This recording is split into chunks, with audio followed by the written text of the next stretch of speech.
Hey everyone, it's James from FunFoods, and today I'm going to show you how to make this Butterfinger cake. Now this cake is delicious and just packed with goodness. Now special thanks to Byron who requested I make this a couple weeks back, and I'm just getting around to making it, so thank you so much Byron for requesting this. And if any of you have a request of something you want me to make, just write it in the comments below. Hopefully I'll get to it. So for right now, keep watching and see step by step how to make this. So one of the first things you want to do is start with a large bowl. And I'm using some pre-made cake mix. You can make your own from scratch if you like. I just find it easier to do this. Now that you have a pre-made cake mix in there, the first thing we're going to do is add 3 large eggs. We have 1 cup of water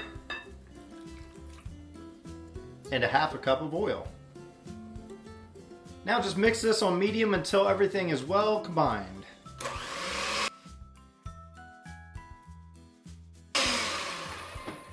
Okay, so now that that's well combined, what I'm going to do now is add in these Butterfinger bites. Now, you don't have to buy them like this. You can just buy the Butterfinger candy bar and just crush them up, put them in a little plastic bag, let the air out, and just smash them into little bits. Now I'm going to add about a cup, maybe 2 cups worth of this.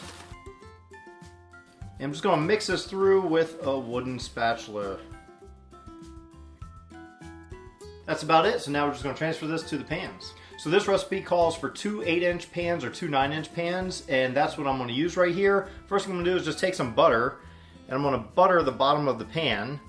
Another trick to help your cakes come out of the pan easy is put a little bit of flour in here after you butter it. Have it go around a little bit. And that's it. That's one of the pans. I'm just going to fill that with about half of my mix, and then put the other in the other pan.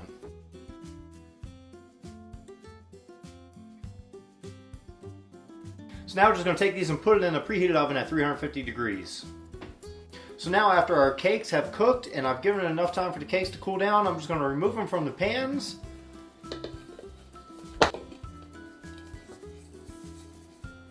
So after you removed your cakes from their pans, what you want to do is put it on your serving dish. So I'm just going to put a little bit of buttercream frosting. Now I made this at home, but you can use store-bought if you want.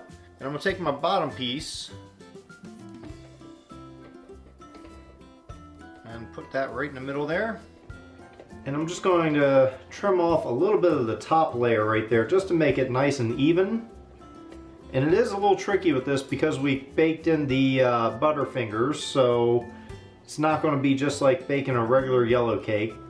I'm going to take some of that buttercream frosting and I'm just going to add it right, just a thin coat right in the middle here. So once you have that done, just take some more of your Butterfinger bites or crushed up Butterfingers, whichever you have, and we're just going to put another layer right in the middle. Now we can take our top layer of cake and we can push this and put it right on top of the bottom layer. Now I'm just going to take the rest of my buttercream frosting and I'm going to pile it on here. And just take a good helping and kind of just let it go down that side. When you get your crumb coat done, you just stick it in the refrigerator for about 10 or 15 minutes just so the frosting will harden up a bit and we can put our finishing coat on it. Now to make the chocolate ganache that's going to go on the top of the cake, I just have 1 cup of heavy whipping cream that I put in the microwave and I heated it for about 60 seconds. You can do a little longer than that. Get it nice and hot. I'm going to take another cup of chocolate chips and I'm just going to dump them in there nice and slow. Just shake it a little bit. Leave it, let it sit there for a few minutes until the chocolate starts to melt, and then we're going to mix those up real good. So after a few minutes of the chocolate just sitting in the heavy cream that's hot, I'm going to just take a spoon and mix this up and just start off slowly.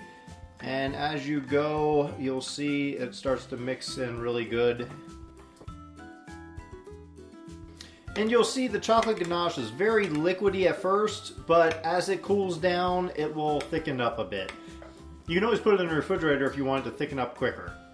Okay, so our cake can come out of the refrigerator now because it's starting to crust up a little bit. Our crumb coat's on there. Now I'm just going to put our finishing coat on there.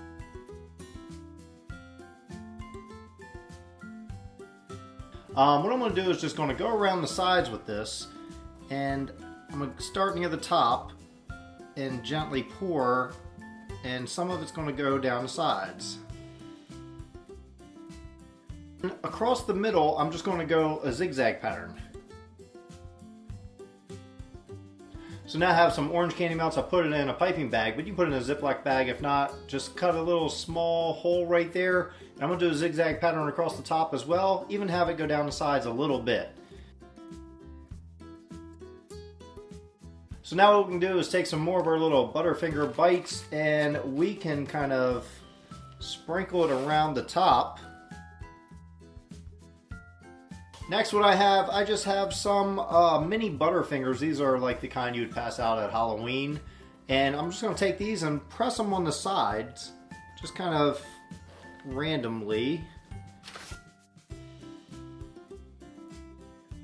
Now I also have these little mini peanut butter cups, Butterfinger cups, and I'm going to put these across the top as well.